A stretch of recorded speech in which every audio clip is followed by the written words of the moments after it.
is it just me, or do the new anime seasons always find new ways of sneaking up on us? I personally haven't been able to check out everything. There's a lot of sequels this season, and I really need to finish those first seasons. But a couple of new shows that have immediately hooked me were The Promised Neverland. No spoilers in the comments for anyone who hasn't seen it yet, by the way. And Kaguya-sama, a really good rom-com that I do highly recommend. Bonus to it for also providing us with a little preview of Star Twinkle.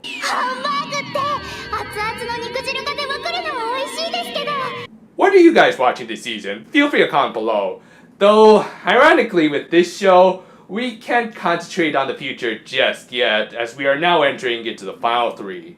As I said last week, let's see where this rabbit hole leads us, no matter how treacherous it proves to be.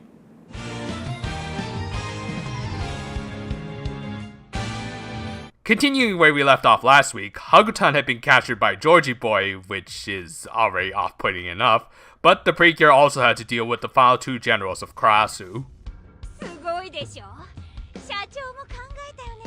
Honestly, I think the people of the Precure world should really just treat this kind of stuff like a rainy day. It's just gonna happen, especially in January, so may as well just roll with the punches, I say.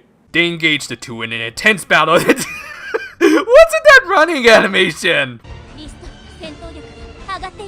Yeah, and all he had to do was sacrifice most of his animation frames.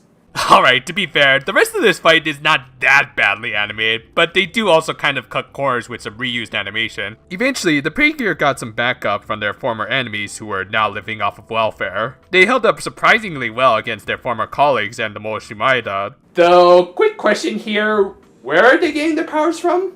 Aside from Daigon briefly resigning with Karasu, none of the former villains showed any real superpowers after they were purified, so I just assumed all their powers came from George. Have they been converted into Asu power conduits, or were they just superhuman before joining the company? Well, like many things this season, I'm not really expecting any answers, but I thought I'd just throw it out there.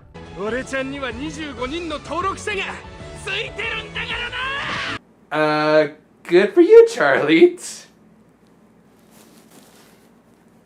Of course, these 3 weren't the only friends of the Precure, as Trom soon joined the fight, and okay, I'll stop asking about where these guys are getting their powers from, because I have to ask instead, where is Trom getting the money for all of these machines? Did he just get a really good severance package or something?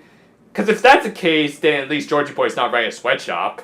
I will admit, I do kind of like this bit of Trom apologizing to Daigon for essentially ruining his role in this show. I don't find it heartwarming anyway, just rather amusing in a very satirical sense. Still, even with that, the ex-Cryouses fell to those who still had actual jobs.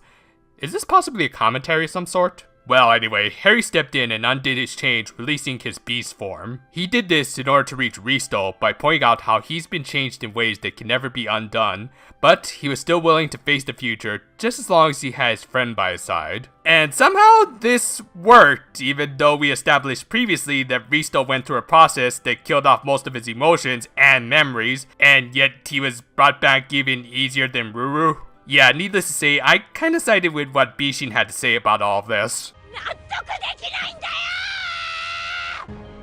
Okay, take your bets. How long until Bishin is defeated? Closest without going over wins. Alright, let's see. I have 1 minute here, sir. 1 minute.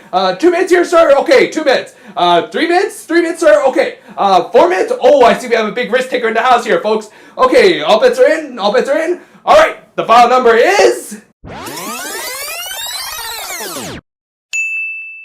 Oh, just under 3 minutes. Congratulations, sir and the friends. You win a, Yakiniku coupon. Enjoy it, I guess. And with that, the last 2 generals of Karasu were taken down in rather quick succession. I'd say I was surprised they did this, but... No, not really, no. Sad to say, the best evil general defeat this season was for the guy with 25 subscribers. Or is it followers?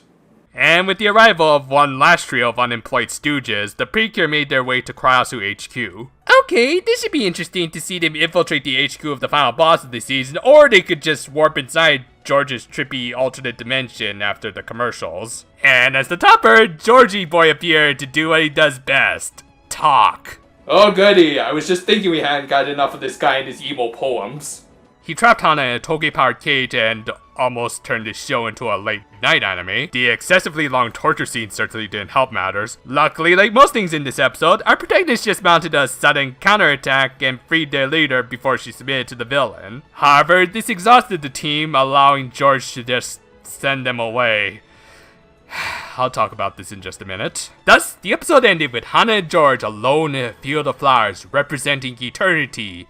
Even though we only have 2 episodes left, and I get the feeling like the final episode is just gonna be an epilogue or something. Like many things this season, I actually do like some of this stuff on paper, like the villains coming in to help the protagonist, or the final battle taking place in a trippy alternate dimension. Those are the kind of cliches I live for, but like many things also, it's ultimately brought down by the execution and the pace.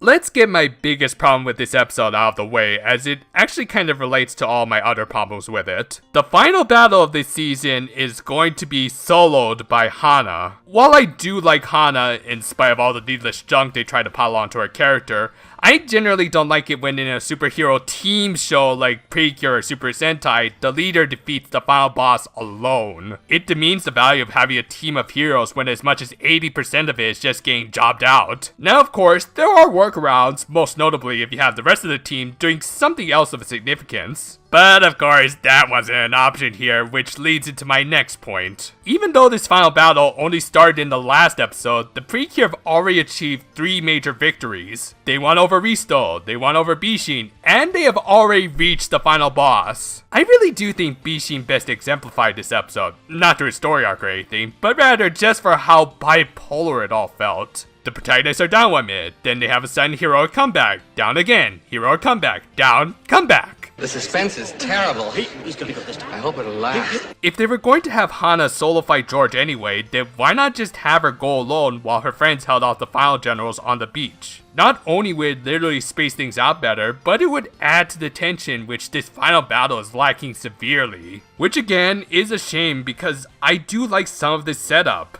The pieces were there, but they weren't lined up properly.